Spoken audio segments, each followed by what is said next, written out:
a full minute to respond to it.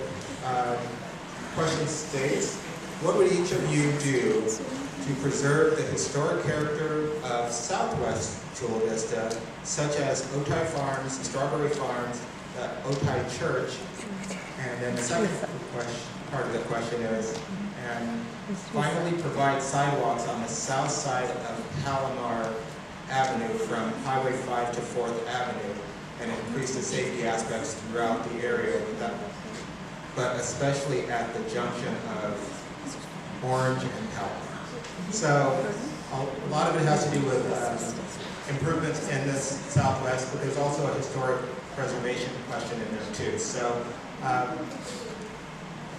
1 minute, we'll start with Pamela, we'll go to Larry, and Mary, and we'll finish with Linda. So 1 minute will start when you start speaking. Well, in terms of the historic preservation part of the question, I've been active for many, many years in historic preservation and helped write the ordinance that the city adopted last year. And in terms of the Otay Baptist Church, which is a very important historic resource for Southwest Chula Vista, when I was a member of the Heritage Museum Executive Committee, there was a move afloat to try to move that to Northwest Chula Vista, and I adamantly opposed it, to take that resource out of the context of its neighborhood, and I would oppose it again in the future. In terms of the infrastructure in Southwest Chula Vista, we really need to divert resources towards improving the infrastructure. It is long overdue, and I will continue to do everything I can to address that imbalance.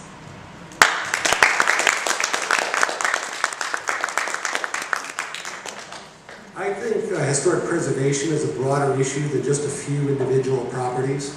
We're going to be entering an era now where there's going to be a lot of pressure for increased density and redevelopment in western Chula Vista, which could be a good opportunity if we do it right, or it can really ruin our small town quality of life if we do it wrong. So I see that aspect of stewardship as being very key for that particular need in our community. In terms of infrastructure, which includes sidewalks and such, the fact of the matter is our resources are going to have to, our resource base is going to have to grow. And the only place we're going to get that kind of money in the long run is to have a stronger business sector, especially our small local businesses. And we've done a very poor job of nurturing that up to this point, but it's never too late to change. If we can get our act together there, we can have a much stronger tax base with good implications for our neighborhoods.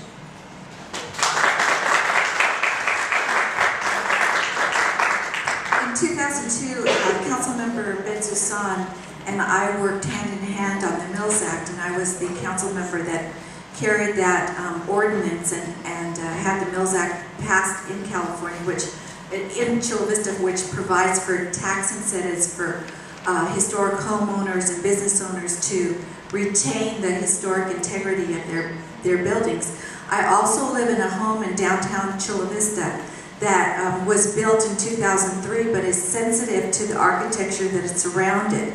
So it's a newer home, but it looks like an old craftsman house. So I think that we can be sensitive to the neighborhoods, do infill projects that we need to do, and retain the community character of Chula Vista.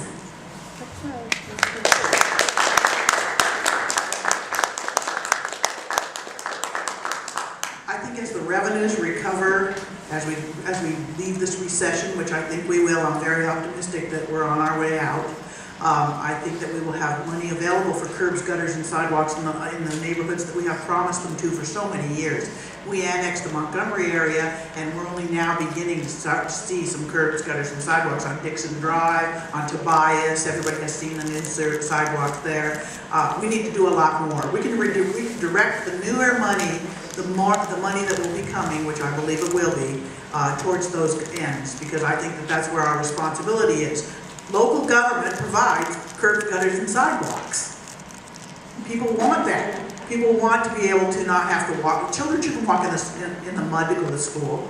We should also preserve our heritage too. The houses and the churches and the properties that are of historical value. We wrote that historic homes ordinance, the historic preservation ordinance, just to cover that kind of stuff. And